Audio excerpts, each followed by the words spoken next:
The cameras were rolling, the actors were in position, and the weight of the crucifixion scene pressed heavily on everyone watching. Then, in the middle of the performance, something so intense happened that the director's voice cut through. The silence with one single word, "Stop." The entire set froze. Crew members held their breath. Actors stood still, shocked by what had just unfolded before their eyes. In that moment, it was no longer just a scene being filmed. It felt like something far greater had stepped into the crucifixion of. Jesus is one of the most recognized and emotional events in all of history. And bringing it to the screen requires more than just acting. It demands heart, soul, and a level of truth that touches every person in the room. On this particular day of filming The Chosen, the crew had gathered with an unusual quietness. Everyone knew the weight of what they were about to capture. Cameras were prepared, lights adjusted, and the actors were ready to step into roles that would push them to their physical and emotional limits. As the scene began, the actor portraying Jesus carried the cross with trembling steps. His face was filled with pain, not only from the physical burden, but from the emotional journey that came with it. Extras in the background played the role of the crowd, some mocking, some weeping, creating a soundscape that felt disturbingly real. The silence between shouts seemed to echo louder than any spoken word. For those watching behind the cameras, the boundary between performance and reality began to blur. The director, who had guided the cast through countless scenes, stood, with his eyes fixed on every detail. At first, he watched with focus and discipline, but soon, his face revealed something more. His expression shifted from control to astonishment, as though what he was seeing was no longer a reenactment, but a living moment that carried a truth. Beyond film, the crew noticed his stillness. Some whispered softly, others wiped away tears. Yet the scene continued until it became too much to bear. When the actor stretched out his arms as though nailed to the cross, the air on set changed. It grew heavier, charged with emotion, as if the suffering being portrayed carried a presence that words could not describe. The pain looked too real, the cries too piercing. For the director, it was no longer about getting the perfect shot. It was about respecting the weight of what was unfolding. That was when his voice broke the moment. "Stop." Everyone froze. The cameras cut. Silence filled the space, and the only sound was the actor catching his breath, still half lost in the moment. The crew looked to the director, searching for answers. But he could only shake his head and say, "I have never seen anything like this." For the first time, the entire set felt that they were not just making a show, but stepping into something sacred. The set was quiet after the director's sudden command. No one moved, no one spoke. It felt like time itself had been interrupted. The actors who had been playing their roles so fiercely moments before now stood frozen, unsure if they were still in character or if the weight of the moment had carried them somewhere else entirely.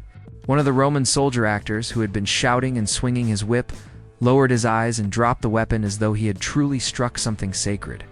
Another extra, who had been cast as a bystander in the crowd, began to cry softly, tears streaming down her face, without any script telling her to.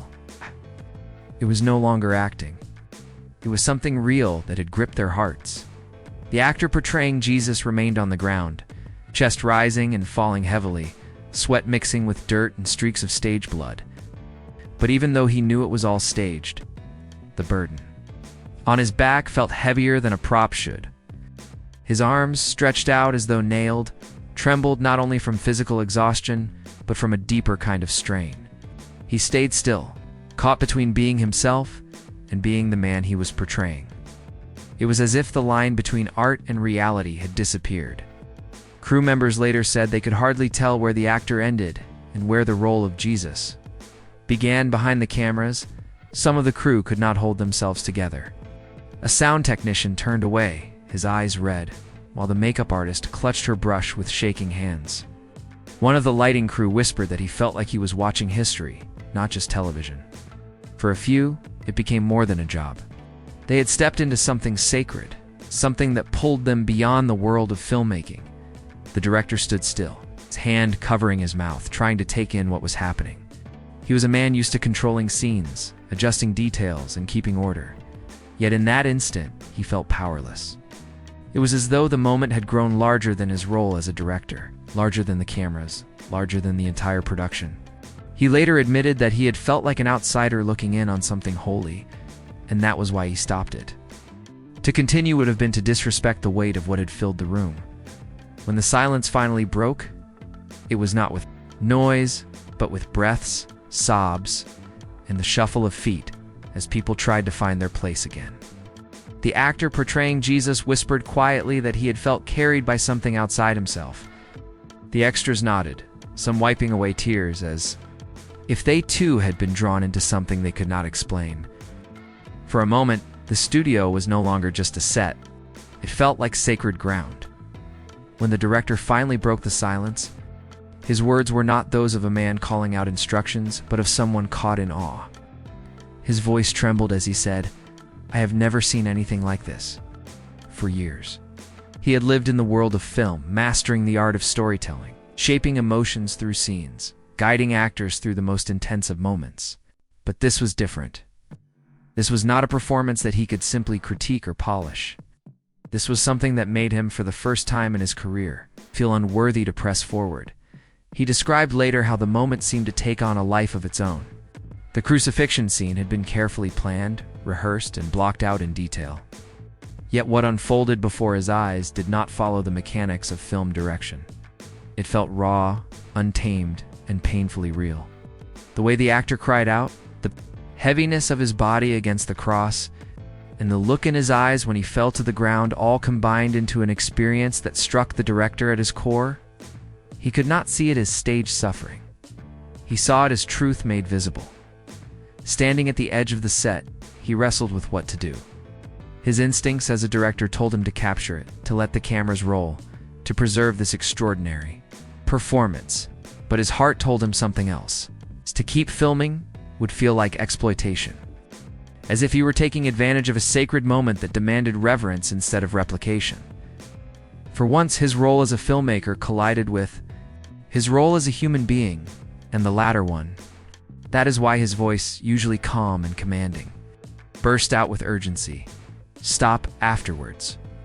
When some crew members asked him why he stopped, he admitted that he had felt the room shift. He said there was a weight in the air, something that could not be explained by the heat of the lights or the exhaustion of the actors. It was as though the story they were telling had become more than a story, and he feared to mishandle it. He confessed that his own heart was trembling, and he had to remind himself that this was a set, not Calvary. Still, in that moment, he was not so sure of the difference. His decision to halt the scene was not about control. It was about surrender. He understood that filmmaking is often about power directors shaping reality, controlling emotion, forcing time itself to bend for the sake of the story. But here, he felt powerless, as if something greater than cinema had stepped in to take charge. For a man who had devoted his life to guiding actors and capturing stories, this realization was unsettling and profound. It left him humbled, shaken, and yet strangely grateful. When he finally told the cast and crew they would not continue until everyone had time to breathe, many nodded in agreement. No one argued, no one pushed back. They had all felt it too. For once, the director did not stand above the team as their leader. He stood among them, just as shaken, just as moved, just as changed. Long after the director's command to stop, as the atmosphere on set refused to return to normal. Lights still burned hot overhead, cameras stood ready, and the cross lay where it had been dropped, but the people themselves were no longer working as professionals on a job. They were humans trying to process something they could not easily explain. One of the assistants, normally quick to reset props and hustle the cast into place, stood rooted to the floor. He stared at the cross, as though it were no longer a prop made of wood and nails, but a burden that carried history within its frame. The costume designer, who had dressed countless extras before, found her hands trembling. She whispered that she had been in the business for over 20 years and had never once forgotten that everything was pretend. Yet in that moment, she said it no longer felt like pretending. The extras who made up the crowd were perhaps the most shaken. Many had been instructed to sneer and shout cruel words, to embody the hatred of a mob. yet some admitted they felt guilt even while delivering those scripted lines. When the scene was halted, one of them said he had to look away from the actor on the ground because it felt wrong to keep playing his part. Another confessed that he had begun to feel like an actual witness, not an actor. The technical crew, trained to keep their focus on equipment and angles, confessed that they too were swept away. A cameraman later admitted his hands were shaking so badly that he almost dropped his lens. Not from fatigue, but from a strange feeling he couldn't put into words. The sound engineer pulled off his headset and pressed his palms to his eyes, trying to steady himself as tears pushed through. They were supposed to be unseen, silent witnesses behind machines. Instead, they felt as though they had become part of the story itself. Even after the director gave permission to take a break, no one rushed away for coffee or casual chatter. The room carried a heavy stillness, as though speaking too quickly would shatter something fragile. People exchanged glances, some with wide eyes, others with lowered heads, each searching for reassurance that they weren't alone in what they felt. But the truth was that nearly everyone had experienced the same strange weight. It's the same sense that something larger than themselves had pressed into that moment. For a crew used to long hours, repeated takes, and the constant demand for perfection, this pause became something unforgettable. The crucifixion scene was supposed to be another step in production, another day of storytelling. Yet when the director called halt, it revealed itself as more than work. It was an encounter. It's an encounter that left even the most seasoned professionals humbled, shaking, and deeply aware that they had stepped into a space where cinema and spirit had collided, while the crew whispered and wiped their faces. The actor at the center of it all remained silent. He lay on the ground where the scene had left him, arms stretched, chest heaving, his body caked in dust and stage blood. For him, the line between role and reality had vanished long before the director's shout. He had stepped into the moment. With all the preparation of an actor, lines memorized, movements rehearsed, emotions studied. Yet what met him as he carried the cross was nothing he had planned for. He later admitted that when the beam of wood dug into his shoulder, it felt heavier than it should have, not because of its weight, but because of what it represented. Each step dragged something deeper out of him, as though centuries of grief and faith had been placed across his back. When the crowd shouted, their voices pierced his chest more sharply than any whip. He said it was the first time in his career that he felt he was not acting but being carried into an experience beyond himself as he stumbled to the ground. He did not just fall as a performer, it felt like surrender. In his mind, he thought about the people who had told him what the crucifixion meant to them personally. Their hope, their pain, their belief. All of those faces, all of those stories, rushed into his thoughts in the very moment he was supposed to cry out in character. His cry came, but it was not for the cameras. It was for every weight he felt pressing into his soul. When the director called stop, he did not rise immediately. He could not. His body was shaking, and he whispered to himself words that no script had written.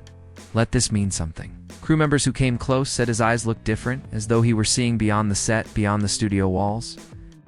He told them later that for a brief instant, he had felt carried, as though the burden was not only his to bear. This was not his first time portraying suffering. He had played roles of pain and tragedy before, but never had he left a scene unable to separate himself from the character. This time it had followed him, clinging to his skin, crawling under his ribs. The silence on set gave him space to breathe, yet even as he inhaled, he knew the moment would not leave him untouched. It had branded itself into him, a memory that no cut, no reset, no retake could erase. When he finally rose, he did not brush off the dust as he normally would. He stood quietly, still trembling, and looked at the cross not as a stage piece, but as something that had changed him. He knew that when filming continued in the days ahead, it would not be the same. The scene had taken something from him, but it had also given something back, an understanding of weight, sacrifice, and presence that no script could ever capture. Long before this crucifixion scene ever reached the public, the people on set already knew that something rare had happened. Yet when word began to spread and early accounts of the director's reaction reached fans of the series, the impact rippled far beyond the studio walls. The Chosen had always been more than just another production to its audience. Viewers had followed it not simply for entertainment, but for the way it touched their faith, their questions, and their hearts. Now, with whispers of a scene so powerful that the director himself had to stop it, anticipation and reverence grew even stronger. For many who later watched the finished episode, the moment landed with extraordinary force. Some said they could not breathe while watching, as if the pain and struggle reached through the screen and into their living rooms. Others admitted they had to pause because the cries felt too real. Messages began pouring in, people sharing how the scene had reopened wounds, stirred old memories, or brought them back to their faith after years of drifting. What happened on set had not remained there. It carried across the screen, through streaming platforms and small devices, into hearts that needed it. Faith leaders commented on the intensity of the portrayal, noting that film rarely crosses the line between performance and spiritual encounter. For them, this scene became a testimony of how art can sometimes step into the territory of worship, awakening something far deeper than an audience's admiration. It became a reminder that truth has a way of finding expression even in the medium of cinema. At screenings, there were reports of silence after the crucifixion, so no applause, no chatter, just people sitting still as if unsure how to return to normal conversation. Some left the theater wiping tears. Others sat quietly with their heads bowed. The impact was not measured in reviews or ratings, but in the transformation that viewers carried with them. Even those who had no personal faith background admitted they felt something that went beyond storytelling. They described it as weight, presence, or energy they could not explain. One reviewer wrote that while he did not share the beliefs portrayed, he could not deny that the scene carried a power unlike anything he had ever seen on screen. That reaction mirrored what the director and crew had felt in the studio. The difference was that now the audience was sharing in it too. In the end, the crucifixion sequence became more than a pivotal moment in The Chosen. It became a point where cinema, faith, and human experience collided. For some, it was confirmation of belief. For others, it was a stirring mystery. But for all, it was proof that a story told with such weight can reach places no script alone could ever go. When the lights dimmed and the cameras were switched off for the day, something remained that no equipment could capture. It lingered in the silence of the room, in the faces of the cast and crew, in the breathless way people carried themselves out of the studio. What was supposed to be just another day of filming had become a moment that no one involved would ever forget.